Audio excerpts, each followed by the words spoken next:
Welcome to Pod Save America. I'm Jon Favreau. I'm Dan Pfeiffer. And I'm Ben Rhodes.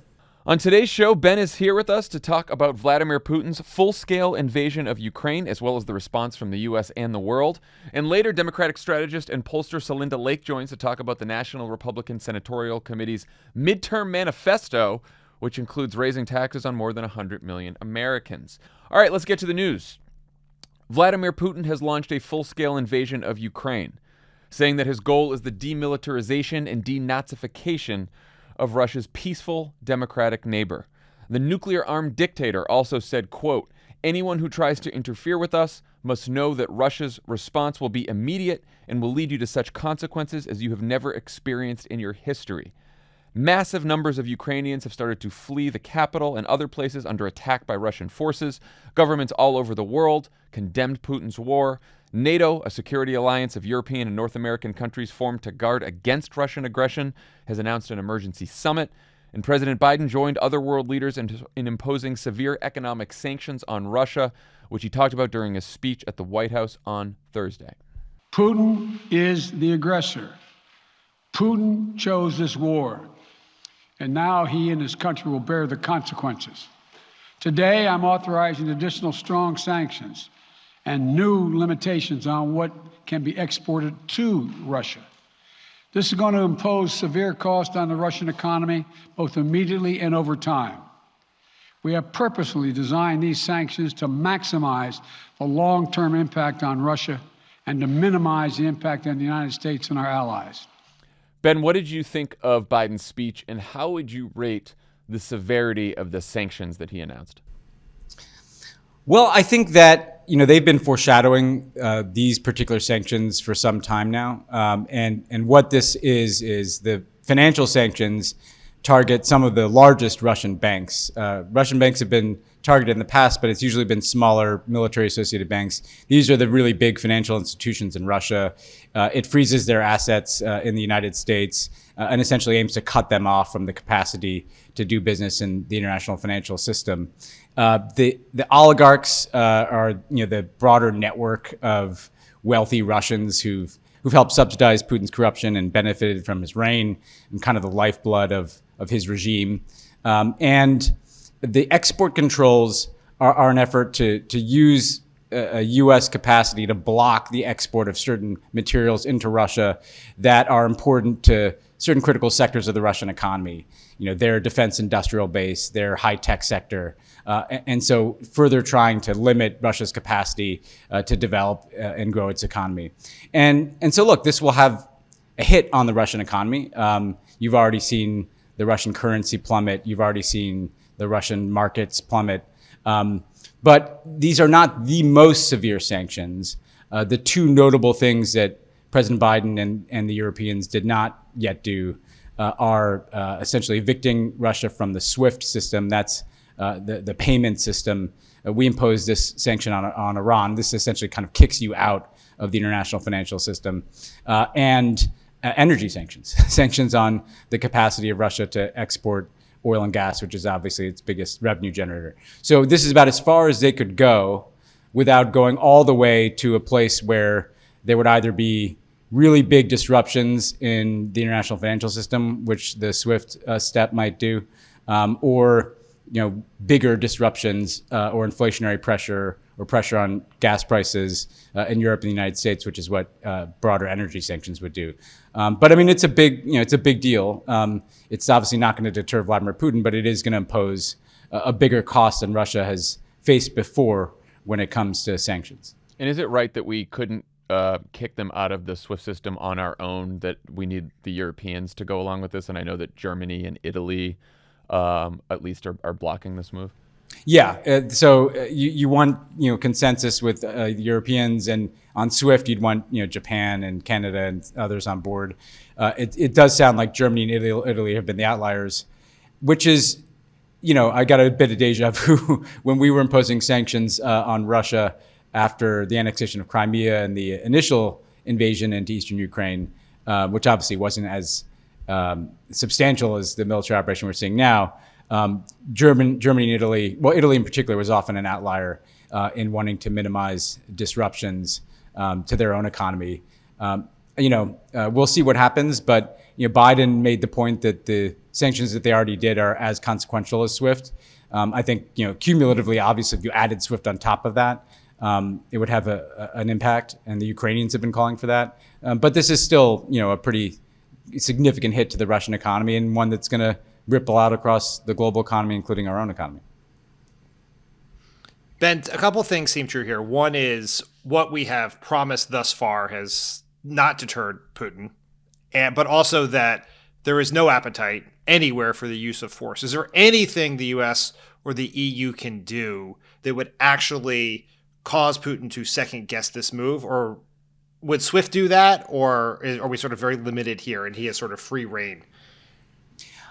I don't think so, Dan, at this point. I mean, in part because, the psychology of the person we've seen in Vladimir Putin the last few days looks like literally the man in the high castle.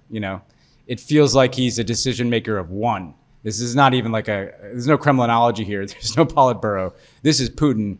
And this feels not even like a strategic move by him, but like a deep-seated, grievance-fueled move by him.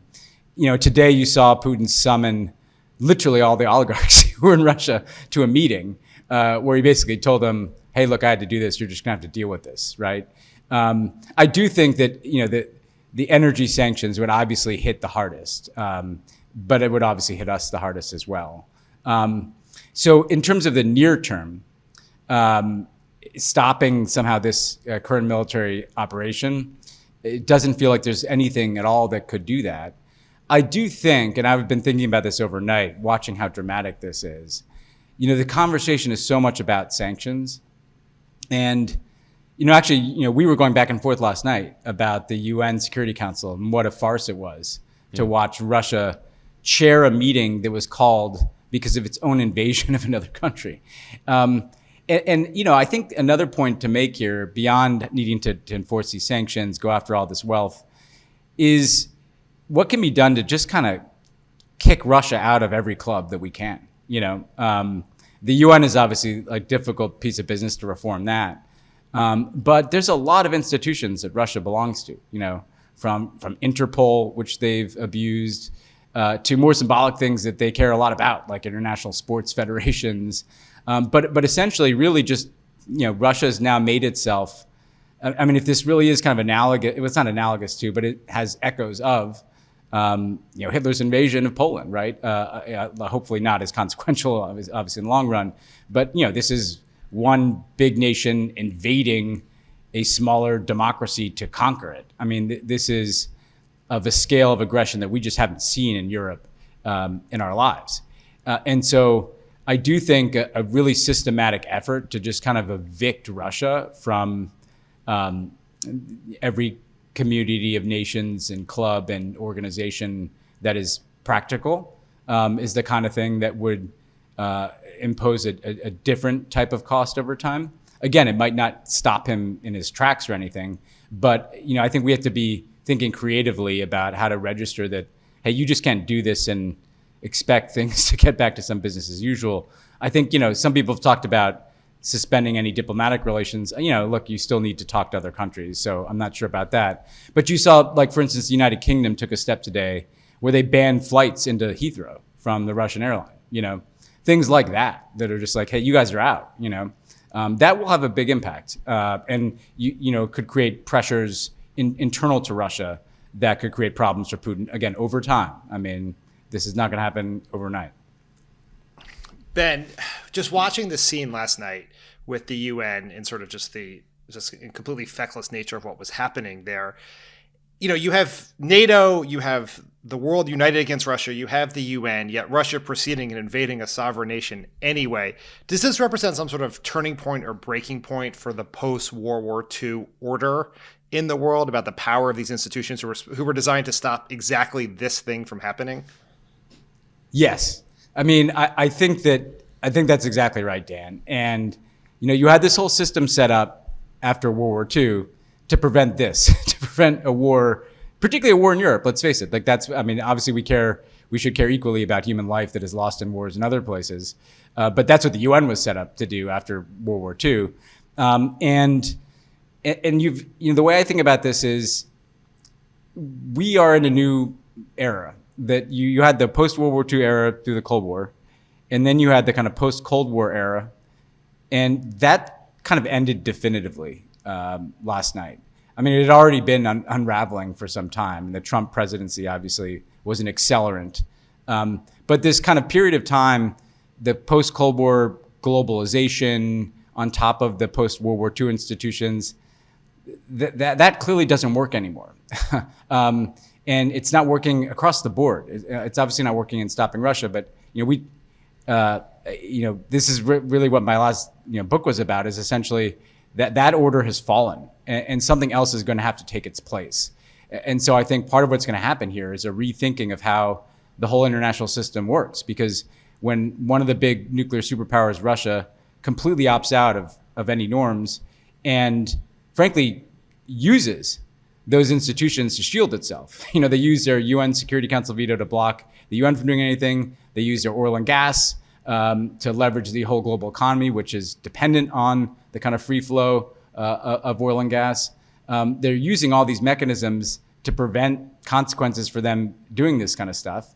And then they have China pretty much backing them up on that and doing in their own way the same thing, although not nearly as dramatically. It's time for like a pretty fundamental rethink here. Your point earlier about Putin having made this decision on his own and being all by himself on this. Like I saw even some Russia experts express surprise that he chose to go this far. Saw reports that there have been protests in Moscow, Russian celebrities speaking out, Russian oligarchs telling Putin himself during that meeting you referenced that he needs to make sure Russia remains part of the global economy. There was a report that captured Russian soldiers were saying that they didn't know they were being sent to kill Ukrainians.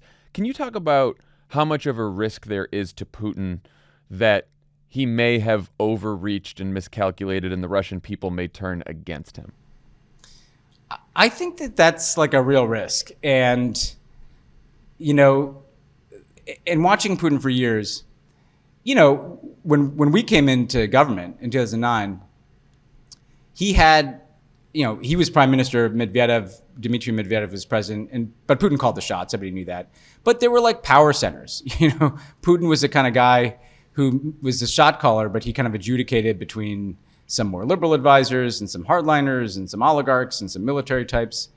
By the end of the Obama years, that had changed, and it was like Putin with a pretty tight circle of hardliners. And now, in talking to people, I know in Moscow, and actually Max Seddon made this point on Pod Save the World, like, it's just Putin. Like, he spent the last 2 years in COVID pretty much in total isolation. And if you watch that crazy Security Council meeting he had the other day before he launched this invasion, where he kind of went around and, kind of demanded to know what everybody thought, and clearly they were all nervous that they one guy said the wrong thing, and it looked like he thought a hook was going to come out from behind him and take him out. And meanwhile, that guy's the head of their foreign intelligence service. Those guys didn't look like they even necessarily knew exactly what they were supposed to say, and so you got to have the sense that this isn't like there's some big cabal of hardliners who cooked this up. This feels like Putin cooked this up. And I think the risk for him, therefore, is if you have the Russian public pissed off about this over time, and let's be clear, I think there's going to be pissed off Russians, and we've already seen protests today, but when Crimea happened, there were like very little casualties, very little fighting, very little cost to Russia, and Crimea is the one part of Ukraine that most Russians felt like was a part of Russia. That was a very popular thing that Putin did. That's not what most Russians think about, like the whole country of Ukraine.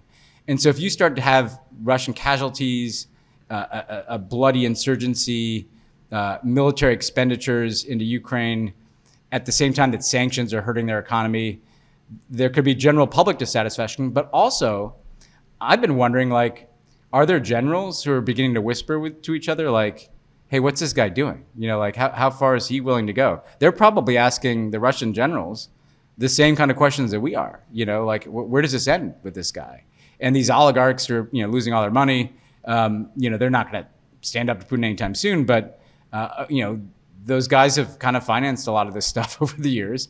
And so I think the risk for him, and who knows how long it takes, is whether or not different forces inside of Russia start to think like, hey, this is dangerous, you know?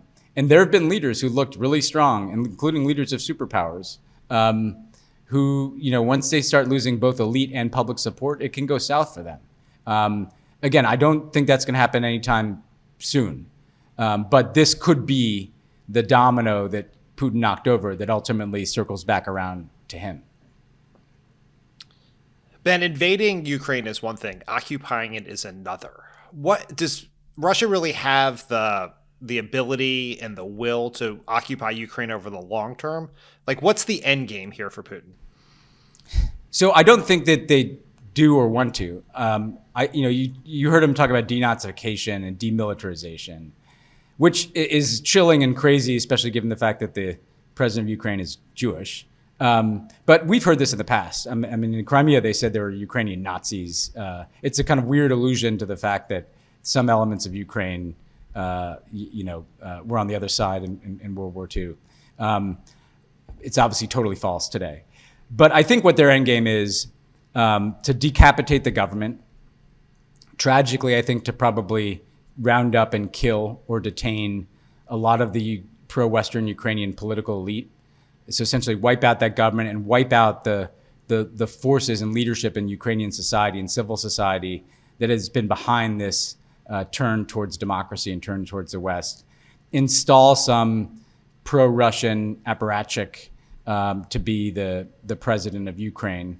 And then to kind of treat it like a vassal state in the same way that they treat, you know, Lukashenko, the kleptocrat in Belarus, or, some of these separatist regions that they've recognized in Georgia.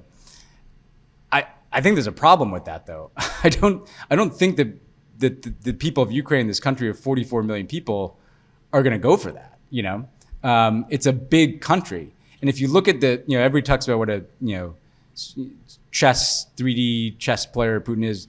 These other pieces of territory that he's kind of bitten off chunks of countries of since the invasion of Georgia in 2008 are small. They're really relatively small, concentrated areas. And they are areas that usually have a majority of kind of Russian speakers or ethnic Russians. That's not Ukraine. So I think his end game is that, to install a friendly government and turn it into kind of like almost like a Soviet republic. But I don't think that's going to work. I think you're going to find a mix of civil disobedience and violence and insurgency. And this thing could drag out and lead to all manner of unintended consequences, right? Once a war starts, as our country learned in Iraq, you start a big war. You don't get to choose how it ends. Well, speaking of consequences, I think one of the more chilling lines from Putin's speech last night was that any country that interferes will be met with consequences as you've never experienced in history. I was wondering when I heard that, because obviously a lot of people expressed alarm about that on Twitter for good reason. But I was wondering, how do you think your old colleagues at the NSC and the Defense Department and State and the White House reacted to that line in the speech, which was taken by many as an overt threat of nuclear retaliation? Yeah, I think it was a threat. And if you remember, part of his run a show leading up to this war was to kind of oversee these nuclear exercises. So I think it was all of a piece.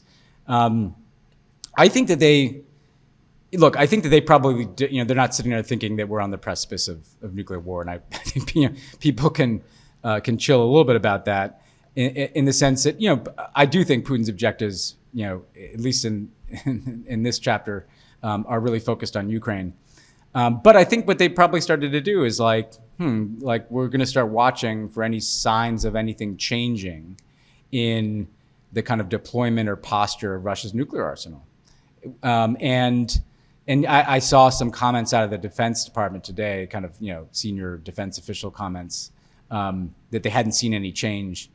That's kind of Cold War shit, I mean, that's the kind of stuff that we used to do. You're watching Silos, and and so just the fact that we're even having this conversation is alarming. And I will, again, I don't want to be overly alarmist here. The one thing that has given me the most cause for concern in the last couple of weeks is this kind of window we've had into Putin's psychology. He's really, and people who know better than us, right? People who are in Moscow, people who watched him for a long time that I know are like, this guy seems kind of unhinged, doesn't seem even like the Putin of like a decade ago, who was already a pretty scary guy. So that, I think we're being reminded, like history, an unstable, or maybe that's not the right word, but it's a deeply aggrieved kind of messianic leader who is increasingly isolated from advisors and increasingly doesn't listen to people. That's a scary thing. True. True in Russia, true in the United States, true all over the world. Yes, it's always never good. Aggrieved, deranged dictators with nuclear arsenals. Not a good mix. No. Not a good mix. Ben, thank you so much for walking us through all this, both today and in the last couple weeks. And when we come back, Dan and I will talk through some of the politics of all this. Thanks, guys. Thanks. The presenting sponsor of this episode of Pod Save America is Simply Safe Home Security. Have you ever wanted to know what's happening at your home when you're not there? We're big fans of the new wireless outdoor camera from Simply Safe. You bet we are. Lets you see what's happening outside right from your phone and alerts you when anyone approaches, so you always know who's there. Lovett, what have you used the wireless outdoor camera for? Spying on your guests? I know you've been having Love It or Leave It at your house. Spying on all my guests. Well, like earlier today, I got some keto meals delivered in the mail, and I looked, and there was. I got a package. You wanted to make sure that Ronan didn't eat them all? Make sure. No, Ronan's more in the habit of ordering a bunch of them and then leaving town. Simply Safe has everything you need to keep your home safe, from entry and motion sensors to indoor and outdoor cameras. Simply Safe is monitored 24/7 by professionals ready to dispatch police, firefighters, or EMTs to your home. Simply Safe is less than $1 a day, and you can set it up in around 30 minutes. It's easy. There's no long-term contracts or commitments. You can customize the perfect system for your home in just a few minutes. At simplysafe.com/crooked. Go today and claim a free indoor security camera plus 20% off with interactive monitoring. Go to simplysafe.com/crooked. Pod Save America is brought to you by AG1. What if I told you you could get 75 high-quality vitamins, minerals, whole food-sourced superfoods, probiotics, and adaptogens? Got to get the adaptogens in there. In a single scoop of mythical green powder. Sounds mythical is what it sounds like. Yeah, well, it's reality. Reality. Fantasy can become reality with AG1. Oh, they just got ahead of me there. Tommy's been drinking it for years. Can't stop it. And look how he turned out. Looks, he's pretty fit. It doesn't taste like it's super healthy, which, it's not like we're endorsing a shot of wheatgrass. Not a shot. Unless you like wheatgrass, then we are. But we're not. Then if you like wheatgrass, it tastes like wheatgrass. If it doesn't, it doesn't. It doesn't. It has this mild tropical taste. Tropical. Ooh, what is that breeze? You're going to look forward to it each morning. Yeah, it tastes like a breeze. It's when you don't want the jitterness of coffee. But Who wants that? But you still want the same mental clarity and alertness. We all need that. That's when you're going to reach for your jar of AG1. Recommended by professional athletes and with over 7,000 five-star reviews, this is high nutritional value in its most convenient format. Health potions and power-ups don't exist in real life, but AG1 feels as close as you can get. It's going to energize you. It's going to keep you regular. Got it. Listen. Boy, is that important. In this era? Especially as you get to this age. Tastes great. It also completely adaptable to your particular lifestyle, whatever your lifestyle is. Keto, paleo, vegan, dairy-free, gluten-free. To make it easy, Athletic Greens is going to give you a free 1-year supply of immune-supporting vitamin D and 5 free travel packs with your first purchase. All you have to do is visit athleticgreens.com/crooked. Again, that's athleticgreens.com/crooked to take ownership over your health and pick up the ultimate daily nutritional insurance. Pod Save America is brought to you in part by our friends over at Blue Blocks. As you can imagine, we spend an obscene amount of time on screens as part of the job. Tell me about it. Whether it's on our laptops, catching a news segment on TV, breaking news on our phones via Twitter, or video conferences with coworkers, our screen time is only going up. I mean, I'm doing a whole podcast about this. Do you know? Have you heard? Yeah, people are so online. That's right. And with the added screen time comes the dreaded digital eye strain. You know what you said on an episode of Outline? You said that, oh my God, my Apple says I'm using my phone 6 hours per week. You misread that, my friend. That was per day. You said 6 hours per week. It's per day. Was that per day? Of course, I it's think per I day. meant that. I mean, I you know that you're using yeah, I know it per that day. I'm not doing 6 hours per week. What would I be able to? That's yeah, crazy. What are you, a monk? What am I? Yeah. Anyway, so you know the symptoms of eye strain, right? Dry, watery eyes, increased anxiety, insomnia. I got all this stuff. But my Blue Blocks glasses managed to combat the side effects of blue light in a very effective way. These are great. They're stylish frames that have been featured in GQ and Vogue, and unlike your typical drugstore blue light glasses or readers, Blue Block's glasses are manufactured in an optics laboratory in Australia with science-backed technology rather than mass-produced in China. Do you think the glasses still work in the northern hemisphere, even though the Coriolis effect moves in the opposite direction? Yes, they do, John. They really have something for everyone. Blue light for helping with digital eye strain, summer glow glasses for helping with seasonal affective disorder and migraines, and Sleep Plus for improving your sleep. They got this great eye mask, and I've really been sleeping better. And I've been trying to wear the glasses, like especially the last couple hours a day, if I'm like staying up prepping for the pod, and it makes you feel so much better. You don't have that eye strain that you have when you're sitting in front of a screen all day. It's That's really great. They're great. They're great. So if you want to get your energy back, if you want to sleep better and block out the negative effects of blue light, go to blueblocks.com/crooked and use coupon crooked to save 15% off. That's blueblocks.com, BLUBLOX.com/crooked, and use coupon code crooked to save 15% off. Check out Blue Blocks today. Today's episode of Pod Save America is brought to you by Dems. If you have investments, odds are high that your money has been winding up in places you'd never put it on purpose. And here's why. A lot of Americans own S&P 500 tracker funds. These are funds made up of the largest U.S. publicly traded companies, and they collectively contain over $1.5 trillion of Americans' retirement money. Unfortunately, when you buy an S&P 500 index fund, you're buying stock in companies like ExxonMobil, Halliburton, Lockheed Martin. How's that for a list of bad companies? I said something else that we had to cut out. Yeah, they're all donating to these Republicans. Mm-hmm. ExxonMobil, I don't know if you guys follow the news or history. They contribute to climate change. Halliburton, longtime villain. Yeah, coming back. I haven't heard about them in a while, but they're still out there apparently. Yeah, we just stopped paying attention, but they were like, great, they stopped paying attention. Back to what we were doing best. Yep. So figuring out a way to keep Dick Cheney alive for 1,000 years. Dems is the first investment product that was constructed with the goal of getting you the same performance and exposure you would expect from the S&P 500 without all the Ted Cruz, Matt Gaetz, and Mitch McConnell. It only includes companies that have made over 75% of their political contributions to Democratic causes and candidates. You can finally put your money where your vote is. Search for the Dems ticker, that's DEMZ, wherever you invest, or visit dems.fund to learn more. Investing involves risk. Principal loss is possible. Carefully consider the fund's investment objectives, risk factors, charges, and expenses before investing. This and additional information can be found in the fund summary or full prospectus, which may be obtained by visiting dems.fund. Please read the prospectus carefully before investing. All right, Dan, now that it's just us two hacks, let's talk about how this war is already affecting American politics. New polling this week shows how tricky this issue is for Biden.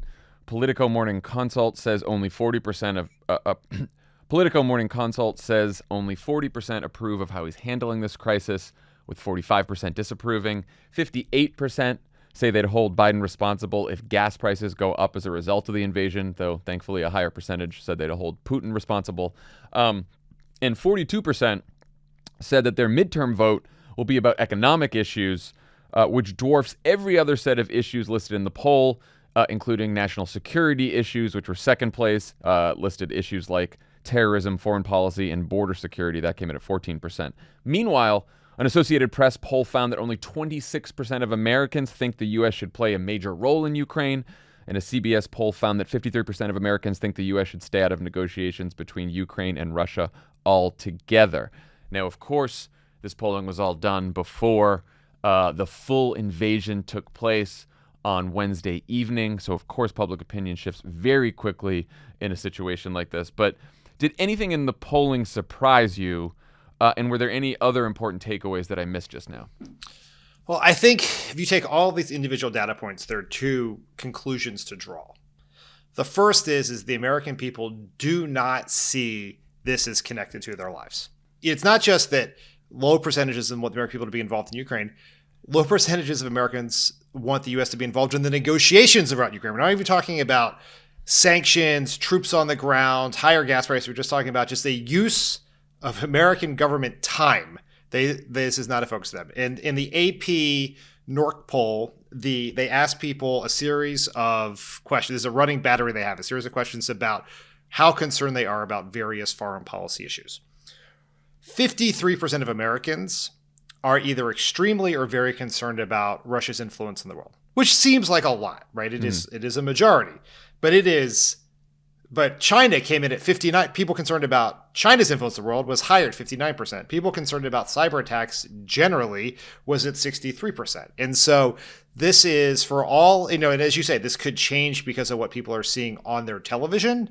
But it is the idea they are not yet connecting why what happens in Ukraine matters in their lives. And that therefore puts the Biden administration in a very challenging position because they are seeing the Biden administration do, for good reason, right? This is not a critique of it, is doing stuff about Russia, talking about Russia, going to meetings about Russia, photos about them talking about Russia, and not the things that they say is going to be the economy, inflation, et cetera, that's going to be at the top of their agenda when they go vote this fall. And I will say, this isn't some new sentiment in America. There's been a long tradition in public opinion of not wanting American leaders to focus on challenges overseas when there are so many challenges here at home, and that sentiment became even stronger after the debacle in Iraq. And so as long as we've been in politics, some of the best lines from politicians that are the highest polling lines are, we don't want to do X overseas, we want to build more X here at home, right? You fill in whatever the policy issue is. So there is there is that sentiment that elected leaders have been facing for quite some time. But again, I do think, especially after the images of the last couple of days, that sentiment could shift, especially since this is a war that is being live tweeted on cable all the time. I mean, it's just obviously, even with the Iraq invasion, you saw cable news cover this nonstop. This is now every single second following it on social media, which is something that we haven't seen in quite a while, at least with a war this large. You've been in plenty of situations where challenging an unpopular foreign policy crisis dominates both media coverage and the president's attention. Like, what advice would you be giving to the White House right now? I think you ultimately just have to ignore the domestic politics of it. There is no good political position here. There is no good political message. I think they should do everything they can, as the president did in the speech he just gave, trying to explain to the American people why what happens in Ukraine matters to the American people. I do not think that is an argument they're going to win.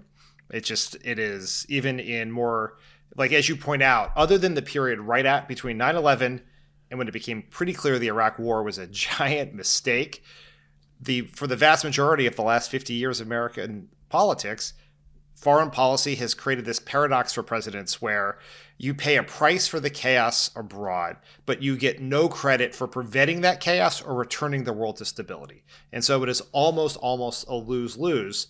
And they're in this situation. So all you can do is do the substantively right thing. And I think continue to seem like you are doing everything you can, be out there publicly talking about it, but recognize you are still going to pay a price on some level, because you were not talking about the things that people want you to be talking about. But you couldn't talk about the things you want to talk about because there was a war happening in Russia, right? Even if they were to come out and launch a new inflation plan today, or some other sort of new COVID guidance or something that would address people's concerns, that would get no coverage. No one will consume it. So this is what they have to deal with. They have to sort of bear down and get through it, and hopefully bring it to a resolution, and not the most optimal resolution possible as soon as possible. But I don't think there's no message or communication strategy that's going to alter the fact that this is going to put some downward pressure on the president politically. Yeah, the president has the biggest megaphone in the country, but he does not control this news cycle when there is a war in Europe. I do think, look, in his speech today, he had to announce a lot of the sanctions and explain what the sanctions were and all that. But towards the end of the speech, he did try to make that case about why Ukraine should matter to us. And it does fit in with a message he's delivered many times in his presidency and even in the course of his campaign about the global struggle between autocracy and democracy. And I do think the strongest case for him is, like we were just talking about with Ben, this is an autocrat, an aggrieved, deranged autocrat with nuclear weapons. And if we do not stand up to him here, what else might happen? And what other autocrats in other places in the world, some of whom also have nuclear weapons, what are they going to do? And this is a global struggle that we're facing right now between autocracy and democracy. And democracy, as frustrating as it can be, as maddening as it can be, as messy as it can be, this is why democracy is worth the struggle. And I do think that, like you said, I still think I can hear the focus groups now. You have plenty of voters in this country like, yeah, but what about my life? And so they are going to take a hit for this probably. But I think your best shot at telling people why this matters to them is talking about that global struggle, which really exists right now. Yeah, it is an uphill climb, to say the least. It is an uphill climb. We talked on Tuesday's pod about how Putin's invasion is splitting the Republican Party. That has continued all week to this day. Some Republicans praised Biden's sanctions. Some criticized them for being too late and too weak. And some are in the leave Putin alone camp. Here's Tucker Carlson the other night. That hatred of Vladimir Putin could bring the United States into a conflict in Eastern Europe. Before that happens, it might be worth asking yourself, since it is getting pretty serious, what is this really about? Why do I hate Putin so much? Has Putin ever called me a racist? Has he threatened to get me fired for disagreeing with him? Has he shipped every middle-class job in my town to Russia? Did he manufacture a worldwide pandemic that wrecked my business and kept me indoors for 2 years? Is he teaching my children to embrace racial discrimination? Is he making fentanyl? Is he trying to snuff out Christianity? Does he eat dogs? These are fair questions, and the answer to all of them is no. Vladimir Putin didn't do any of that. Where do you think the does he eat dogs thing come from? I had no idea what that reference was about. It seems like it might be the regurgitation of a 2012 Romney campaign hit on Barack Obama. People can Google it. I can't even, we don't have the energy or time to explain it, but you remember what I'm talking about. So that's Tucker. He's doing his thing. He's getting, featured on Russian state TV because he's basically just giving them free propaganda. And then there's elder statesman Donald Trump, who weighed in on the crisis a couple days ago during his interview on the Clay Travis and Buck Sexton show. Here's a clip of Trump. I went in yesterday and there was a television screen, and I said, this is genius. Putin declares a big portion of Ukraine. Putin declares it as independent. Oh, that's wonderful. So Putin is now saying it's independent, a large section of Ukraine. I said, how smart is that? And he's going to go in and be a peacekeeper. That's the strongest peace force. We could use that on our southern border. By the way, this never would have happened with us. Had I been in office, not even thinkable. This would never have happened. And you know what the response was from Biden? There was no response. Of course, there was a response. Now, you may be thinking to yourself, okay, that was pretty nuts. But, it was a few days before the full-scale invasion, so maybe Trump will change his tune once he actually saw that there were bombs raining down on Kyiv. Well, here's Donald Trump talking to Laura Ingraham last night live as the invasion was taking place. I think you're exactly right. I think that's what happened. He was going to be satisfied with a peace, and now he sees the weakness and the incompetence and the stupidity of this administration. And as an American, I'm angry about it, and I'm saddened by it. And it all happened because of a rigged election. This would have never happened. Well, I think the whole thing, again, would have never happened. It shouldn't happen. And it's a very sad thing. But you know what's also very dangerous is you told me about the amphibious attack by Americans. You shouldn't be saying that because you and everybody else shouldn't know about it. They should do that secretly, not be doing that through the great Laura Ingraham. They should be doing that secretly. Nobody should know that, Laura. And, that was the Russian. Those are the Russian amphibious landing. No, I thought you said that. I thought you said that we were sending people in. No, I did not. No. That would be news. That would be news. All, and you know what? Hey, Laura, that's all we need. That'll be next. Okay. Yeah, that would be news, you fucking moron who used to be the commander-in-chief of the armed forces. You thought that last night at the beginning of the invasion that U.S. forces were launching attacks in Ukraine? I mean, also, there's that. There's also the fact that, that was maybe the quickest path ever between here's something happening in the world. How can you make it about yourself? This never would have happened if it wasn't for the rigged election. It took him 2 sentences to get from what's going on in the world to the big lie, which is a record, I think. I would just love a follow-up question on exactly how those two things are connected. Is it because of the mysterious fake DNC server that he thought was in Ukraine? Is it because of his phone call? Like, how exactly, what led the Russians to invade? Was it Dominion? What led the Russians to invade Ukraine because of the big lie? Like that we were in need of a follow-up question there. Yeah, let's remember that he did withhold military assistance to Ukraine in order to make sure that he could dig up dirt on Joe Biden. That was the source of the first impeachment, lest we forget. I don't know what else to say about Trump here. Like, do you think it's politically wise for him to be saying what he's saying right now? Like, he doesn't seem it does seem like a moment where Donald Trump and the Tucker Carlsons of the world are out of step with most elected Republicans right now. Even Josh Hawley, who had been on Tucker's program, and his interview was also used as Russian propaganda, today put out a statement saying, okay, we stand with the people of Ukraine. We've got to stand up to Russia, blah, blah, blah. Like, it's getting pretty lonely in the Leave Putin Alone caucus among Republicans right now. It's like Tucker Carlson and some of the wingnuts and right-wing media. Not a lot of elected officials there. Well, there's not a lot of elected officials, but it is the most prominent and powerful Republicans in the country who have adopted that position. Right. And it is not a popular position. In the CBS YouGov poll you cited earlier, they asked around should the U.S. Who do you support in the negotiations around Russia and Ukraine? And they asked them, should the U.S. support Russia? 4% of people. 4% of Republicans support that position. And so there is I don't think it's getting enough attention that the most important prominent figures, including the leading contender to be the next Republican nominee, has offered words of support, has praised, has complimented Putin at this exact moment in time. And every Republican should have to answer for that. Every Republican should have to answer for that. Everyone who's interviewed.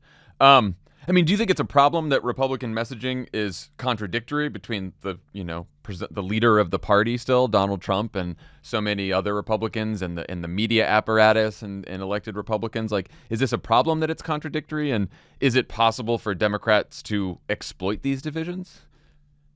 Well, I think the reaction to the invasion is contradictory, right? Or the analysis of why the invasion is happening is contradictory. There is pro-Putin, there is pro-fascist, there's fascist adjacent, there is Putin apologist. There's a whole set of different sort of camps here. But there is a very consistent message as it relates to Biden, which is every Republican, whether they love Vladimir Putin or they pretend to love Vladimir Putin or they, sort of Putin neutral, has argued that this is a direct result of Biden's weakness.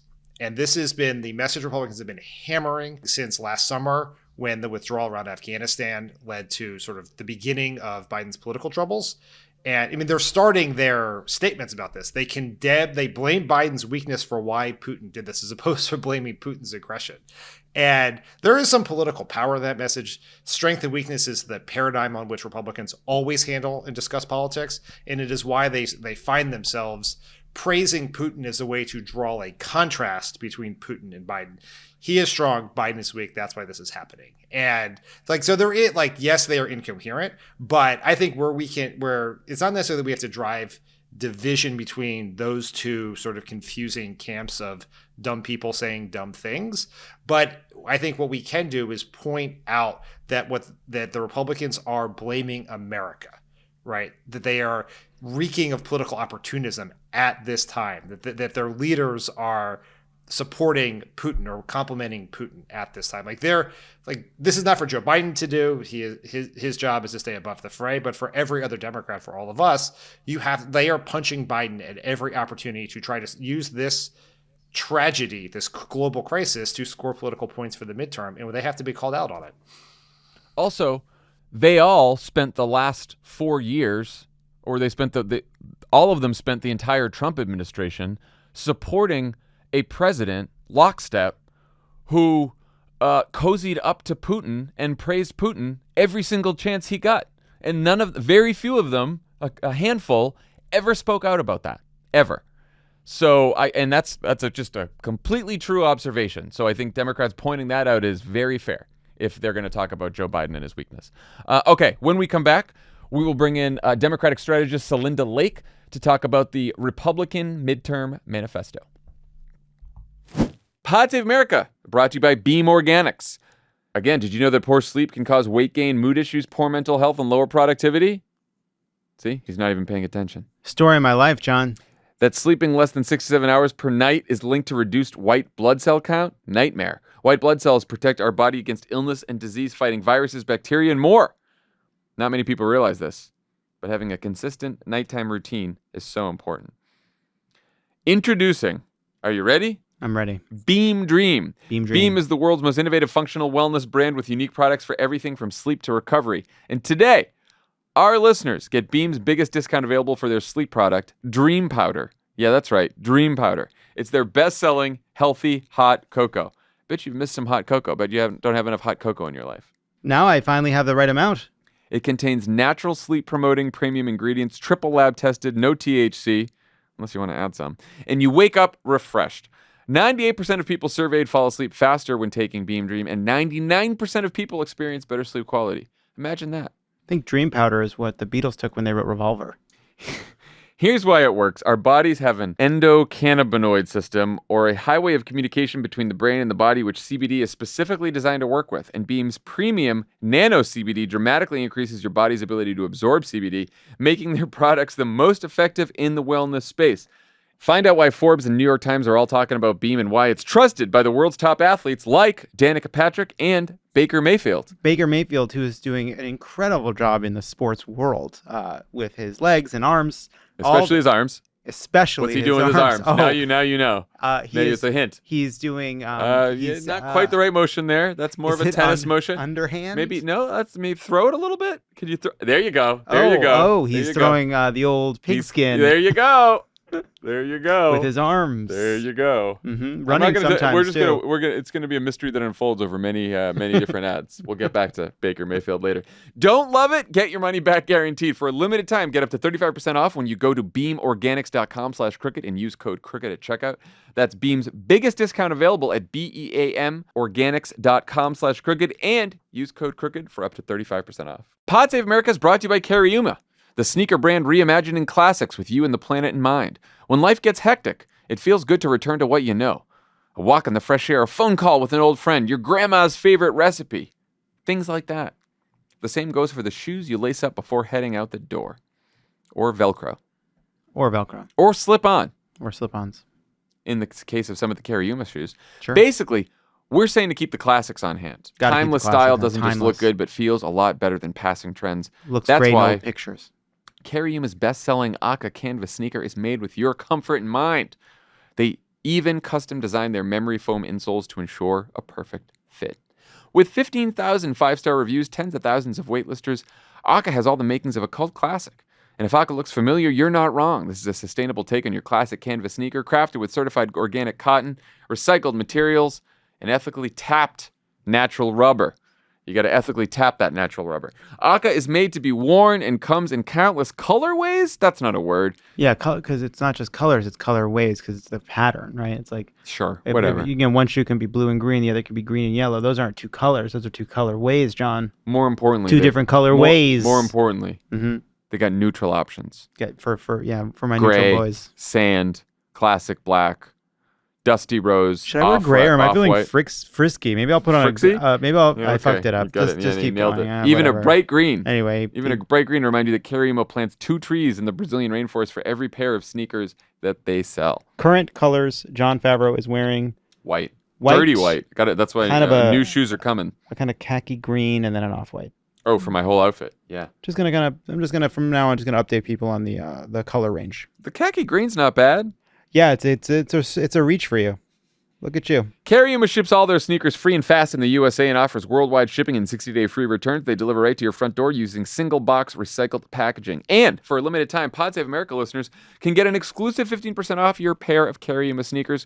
Go to cariuma.com/crooked to get 15% off. That's cariuma.com/crooked for 15% off only for a limited time.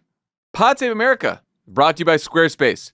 Squarespace empowers millions of dreamers, makers, and doers by providing them with the tools they need to bring their creative ideas to life. Buying a domain from Squarespace is simple because there are no hidden fees or price hikes. Squarespace sells over 200 top-level domains, so you can find the perfect name for your website, choose a URL that ends in .com, .net, .org, or get even more specific with one like .art. You got any ideas for a website right now? I'm fresh out. Look, we love Squarespace. We love Squarespace. We're not going to get into the whole business about a new website. We just love Squarespace. It's very easy to use. Even dummies like us can create a website from scratch using Squarespace right out of the box. Check out squarespace.com/crooked for a free trial. And when you're ready to launch, you can use the offer code crooked to save 10% off your first purchase of a website or domain. There was some big news about the 2022 midterms this week, just a month after Mitch McConnell told reporters that his party wouldn't be releasing any kind of governing agenda before the election. The Republican senator in charge of winning back the majority went ahead and did it anyway. Rick Scott laid out an 11-point policy platform that includes massive cuts to education, discrimination against transgender children, naming a border wall after Donald Trump, and raising taxes on nearly 100 million Americans. Here to talk about how this might fly with voters is Democratic pollster and strategist Celinda Lake. Celinda, welcome to the show. Hey, thanks. It's really a pleasure to be here. And it wasn't just 11 points. It was 228 points underneath that. Oh, Most of us can't count that high. Yeah, fortunately, I did not get through the entire manifesto.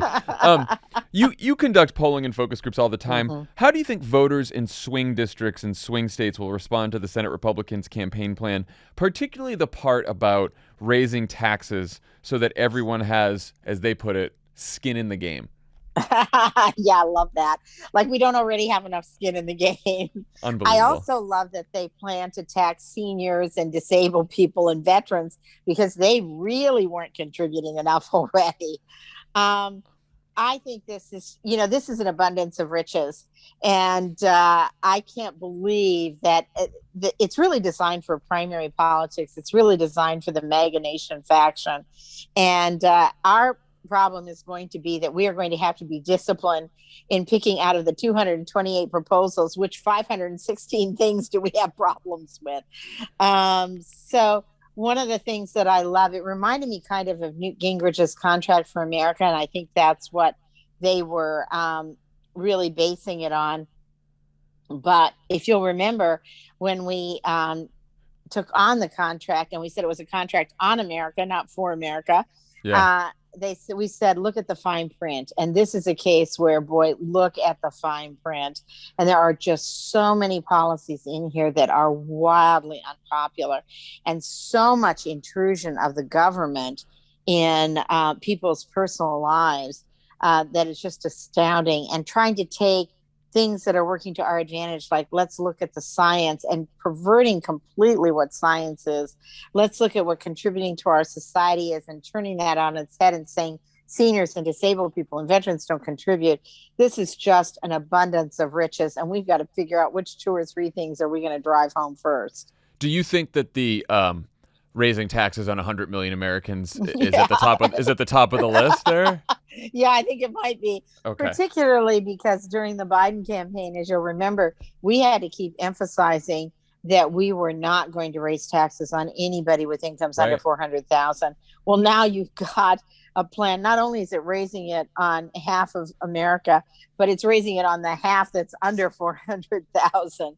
So now there's a real clear choice. Everybody gets their taxes raised, including seniors who make up a record number of the electorate. And our proposal, which said nobody gets their taxes raised under 400,000, and we're asking corporations and wealthy individuals to pay their fair share. Dan, why do you think Rick Scott did this? McConnell wanted no plan. Scott released an 11-point manifesto with as Celinda noted, 200 and something points under that. Which option gives the Republicans a better chance at winning the Senate? Well, I think Rick Scott did this because he's just dumb enough to think he's a serious person. And so, every politician we've ever worked for thinks they have to be for something. They have to have an agenda. What am I running on? And of course, McConnell is right in this situation because Republicans want, their agenda is less popular than Democrats. They themselves, the Republican Party, is in most polling less popular than Democrats. They just want to be a generic alternative to the things people are pissed about. So when they if you have a plan to go out and remind people what they don't like about you and how unpopular positions are, that is, at least based on my expertise, or limited as it may be, bad political strategy. Yeah. I mean, it's clear from the polling I've seen that, the economy is far and away the top issue for voters. Democratic economic policies are more popular than Republican economic policies.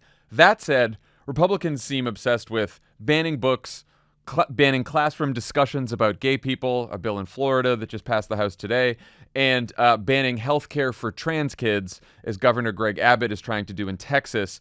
And the polling I've seen also shows that all those bans are also fairly unpopular with most voters as well. Celinda, how do you think Democratic candidates should handle this? Voters want to focus on the economy. Republicans want to get involved in people's lives in an unpopular way. How do you handle that if you're a Democratic campaign? Well, the thing that I think that's amazing about this is that the Republicans here are intervening and fixing a whole bunch of problems that don't exist. Like, one of my favorites was God determined that the nuclear family is God-driven and only traditional nuclear families are families. Well, that in a country with a 50% divorce rate, a lot of single moms and dads who are working darn hard, a lot of grandparents raising kids. And as one person said in our focus groups, I got enough problems figuring out who's in my family. I don't need you telling me who's my family. Yeah. They're fixing problems that don't exist and ignoring the problems that do, or making them worse. You don't try to get your kids caught up on education by doing away with the Department of Education, a wildly unpopular policy. You don't tell seniors who are really struggling on fixed incomes with inflation that your problem is you don't work and you don't pay enough taxes. So I think that the most important thing, I think, for Democrats is to lay out our positive agenda. Ironically, I don't think the Republicans needed to lay out an agenda. I think that we do need to remind people of what we have gotten accomplished. And then now we have the fodder for the starkest contrast of what an America under Rick Scott would look like versus what we are struggling with right now to help all Americans. And what problems we're trying to deal with that are real problems at your kitchen table, unlike these made-up problems, half of which have no definition. I mean, I love the one, they added in a little socialist everywhere they could. Yeah. Half of Americans don't know what a socialist is. Just sprinkle in some socialism whenever you're in doubt. doubt. That's right. Just a little socialist dust. Dan, you and I have talked about how Democrats should handle these cultural issues. Obviously what Greg Abbott is trying to do in Texas is gross, disgusting, hateful. There hasn't been enough discussion about how it's unpopular as well. I mean, I looked at some PBS Marist polling from last April. Fewer than 30% of all Americans support state laws that prohibit gender-affirming care for minors or that criminalize providers of that care. Even a majority of Republicans oppose such laws. Obviously, there's also polling showing that banning books in schools is very unpopular, even with Republican voters. Banning classroom discussions about gay people, which I haven't seen polling up, but I'm going to guess, with not being a pollster, you can tell me if I'm wrong, Celinda, I'm going to guess that that's not popular with a lot of voters either. So, Dan, how do you think Democrats should handle these? Well, I think, you and I have talked about this before about how we tend to create this fake wall between quote unquote cultural issues and economic issues. So we have to knock that down, because anytime your opponent decides to adopt unpopular issues, anytime your opponent decides to adopt unpopular solutions to issues that people do not think is a problem or are not concerned about, you have to take advantage of that. And I think one way to handle this and connect it to what we have talked about many times is everyone's number one concern, inflation in the economy, which is this is what Republicans are focusing on. They're not focusing on lowering your gas prices or making it easier to pay for food or raise your wages. They're focusing on banning books and criminalizing parents and attacking gay people and attacking trans people. They're focused on these things, and we're focused on the things that affect your lives. And I think this is what the great gift of the Rick Scott manifesto is. He does it, and I actually give him almost credit for the fact that he sat down on a computer and put together a document that took the least popular corporatist elements of the Mitt Romney, Paul Ryan agenda and combined it with the least popular, most bigoted parts of the MAGA agenda and put it in one document and said, enjoy, Democrats. So thank you, Rick Scott. I think the other thing that's really important here is to assert what the motivation is. They're trying to divide and divert us because they want to win political power and they want to hide their real agenda. Their real agenda is there is price gouging going on right now. And that's part of the contribution of inflation. And they don't want to take it on. We will. They don't want to take on the supply chain issues. We will. We will bring manufacturing back.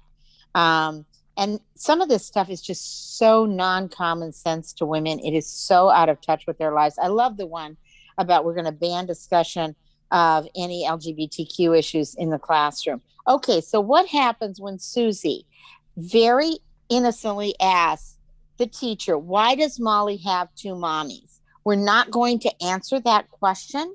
Yeah, it's absurd. And when Molly, every child in America has a child of LGBTQ parents in their classroom now. Really, that's the biggest thing you can be focused on.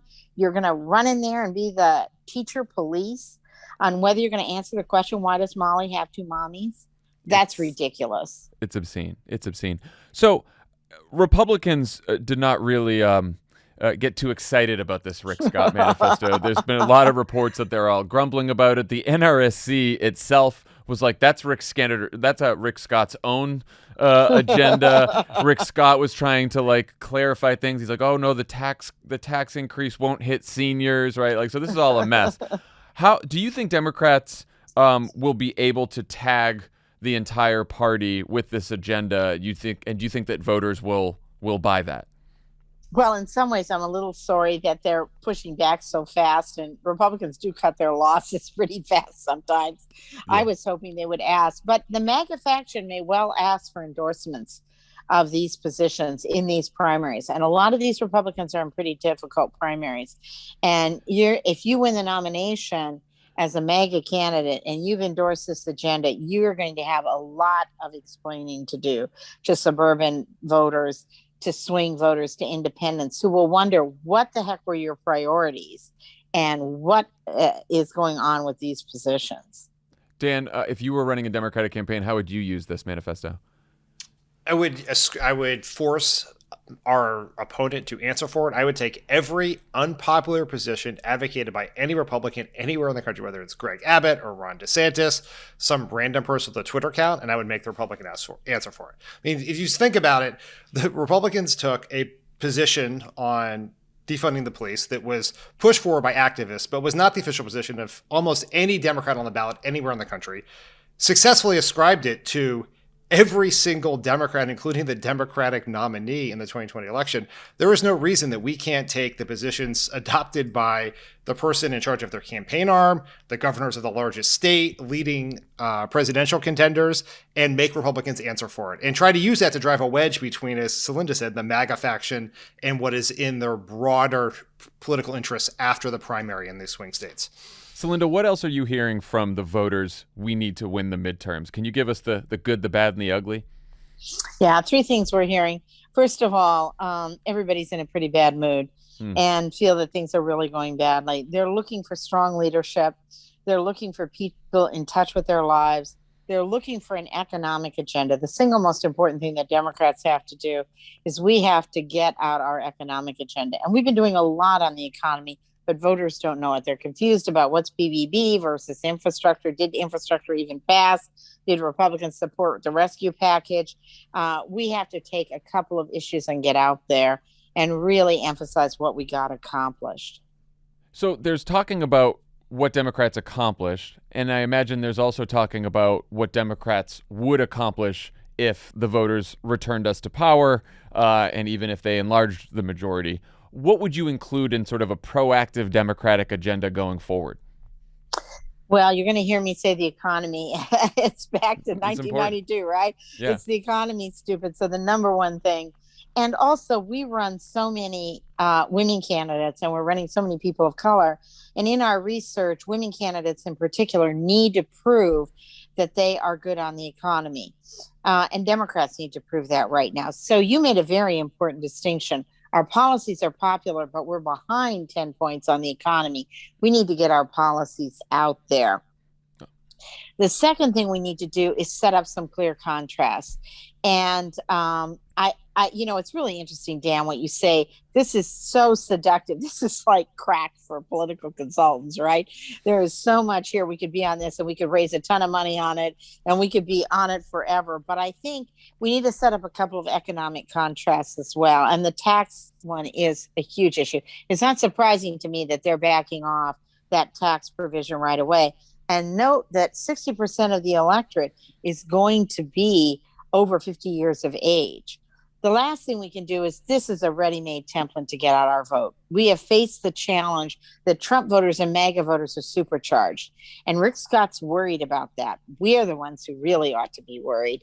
And now we have a ready-made agenda. Do you really want someone who has this agenda being nominated, or are we going to stop them now?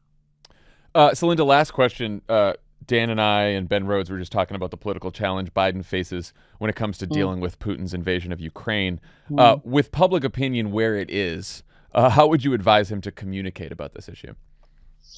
I think he's doing a great job, honestly. And I think this is a real opportunity to establish some character traits that are really, really important, independent of the topic, and that frankly took a hit after the Afghanistan exit. So he has come across to voters as a very strong leader. He has come across as expert. He has done a fantastic job of communicating regularly with the voters. Here's what the experts say. Here's what we're going to do. We're going to be tough.